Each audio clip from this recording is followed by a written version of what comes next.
अपेक्षा अच्छा तुम थोड़ा बांध के बोल रहे हो, पहले से ही तुम पूरी इंजॉय करना सीख लोगे ह्यूमैनिटीज को, तब तुमको यही सबसे बड़ा स्ट्रेंथ लगेगा। जो कलम उठाओगे, आंख बंद करोगे और जब कुछ सोचना शुरू करोगे तो कोई ना कोई रास्ता उसमें निकल जाएगा, कोई ना कोई एक पर्सपेक्टिव वहां से निकल कर आ जाएगा।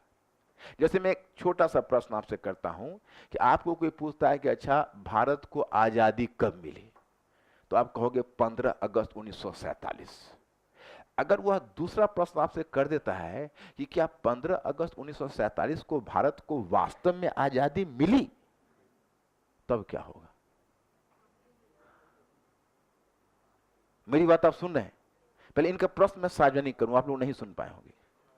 इन्होंने बहुत अच्छी बात कही, और इनके पास मिट्टी है तो मूर्ति बनाना मेरे लिए मुश्किल नहीं होगा। मिट्टी लेके आओ, मैं तुरंत शेप दे दूंगा।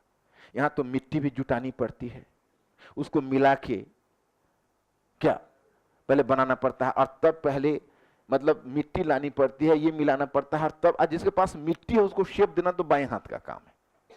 इनका तर्क यह है कि सर इस्लाम में भी तो जब हिंदू के जब लोग का धर्मांतरण हुआ तो अपनी जाति लेकर आ गए इस्लाम में।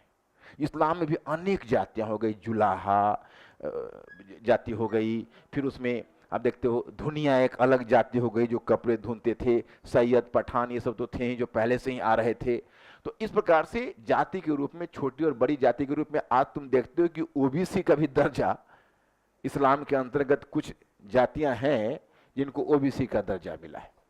तो जाहिर है जाति व्यवस्था। तो इनका तर्क यह है कि सर आपने कहा समानता का भाव था, यहां तो जाति और विषमता आ गई।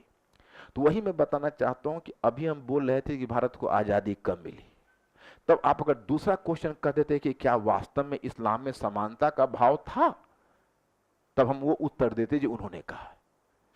उसमें वही ध्यान रखना पड़ता है कि क्या हमसे पूछा जा रहा है, एक समय में हम एक ही बात बोल सकते।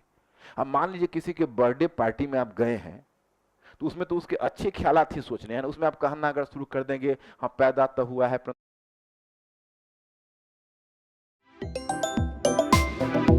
परंतु 70 वर्ष के बाद तो ये भी मरेगा ही ना,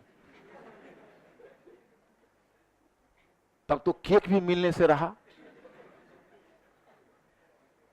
तो यही इसमें ह्यूमैनिटीज का यही एक पर्सपेक्टिव होता है। तो जो आपने कहा, मेरी बात आप तक पहुंच गई, वो उसका भी इस्तेमाल होगा। ह्यूमैनिटीज में कोई भी चीज ऐसा नहीं। अगर आप कहते हो अब अकबर की धार्मिक नीतियों को आप क्या मानते हो, अच्छा या बुरा?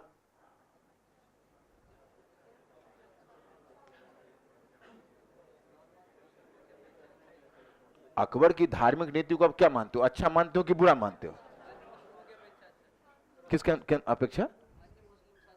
अपेक्षा अच्छा तुम थोड़ा बांध के बोल रहे हो, पहले से ही तुम पोजीशन लेके बैठे हो। हम ये नहीं कहते, कुल मिला के अच्छा ही था। लेकिन आपसे यूपीएससी में क्वेश्चन पूछ देगा कि अकबर की धार्मिक नीति का आलोचनात्मक परीक्षण कीजिए, तब कहोगे अरे अकबर में तो कोई खोट हम निकाल ही नहीं सकते। अरे खोट कैसे नहीं निकालेंगे? पहली बात, अब उसमें नकारात्मक सोचना है, आंख बंद करने, ठीक है भाई क्या क्या अकबर में हो सकता है, बोले अच्छा एक है उसमें। एक यह है कि भाई उसने जो उदार धार्मिक नीति अपनाई है, तो कोई ऐसा नहीं है कि अपने मानसिक उदारता का ही परिचायक है उसका, बल्कि उसने अपने राजनीतिक हित के लिए भी तो अपनाई है। उनको राजपूतों का समर्थन चाहिए।